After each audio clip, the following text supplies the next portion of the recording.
පුතේ எல்லாருக்கும் வணக்கம் හැමෝටම ආයුබෝවන් අද අපේ පාඩම තමයි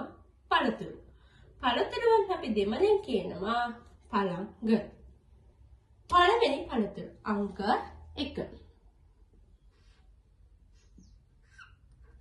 අඹ ඔයගොල්ලෝගේ ගෙවල් වල එහෙම වැඩිපුරම දක්නට තියෙන පළතුරක් තමයි මේ අඹ කියලා කියන්නේ අඹ වලට අපි දෙමළෙන් කියනවා මාම් පළ මොකද්ද මාම් පළ එක පළතුරක් නම් අපි පළම් කියලා කියනවා පළතුරු ගොඩක් නම් තමයි පළංගල් කියලා කියන්නේ එහෙනම් අඹ මාම් පළ ඉරණ්ඩු අංක 2 කෙසෙල් කෙසෙල් කෙසෙල් වලට පුතේ අපි දෙමළෙන් කියනවා වාලේපල මොකද්ද වාලේපල කොඹ දෙකයි ලයන්න වාලේප් හැම එකේම අගට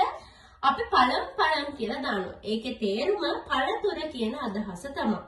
වාලේපල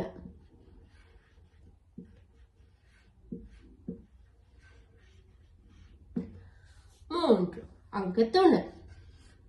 apple අංක 3 apple apple වලට අපි දෙමළෙන් කියනවා අප්පිල් පළම් මොකද්ද අප්පිල් පළම් apple අප්පිල් පළම්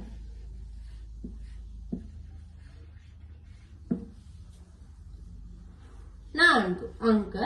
4 පේර පේර පේර වලට තමයි අපි දෙමළෙන් කියන්නේ කොයියා පළම් මොකද්ද කොයියා පළම්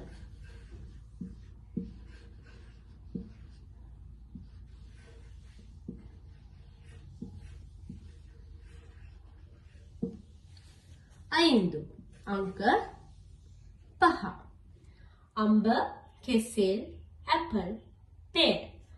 5 අංක 5 රඹුටන් මොනවද රඹුටන්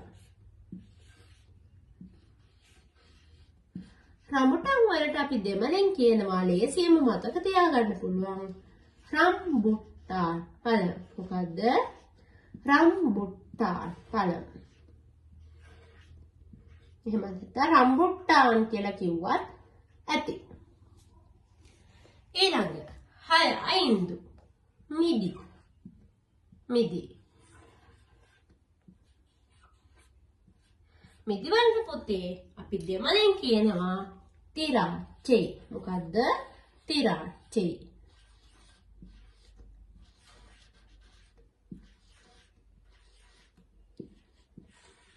එහෙනම් අපි මුලින් ඉඳලා බලමු පාඩම පළතුරු වලට දෙමළෙන් කිව්වා පළංග පළතුරු ගොඩක් නම් අපි පළංගල් කියලා කියනවා එක පළතුරක් නම් අපි පළම් කියලා කියනවා අඹ මාම් පළම් කෙසෙල් වාලේපළම් ඇපල් අප්පිල් පළම් පේර කොයියා පළම් රඹුටන් රම්බුට්ටාන් පළම් මිදි තිරාචේ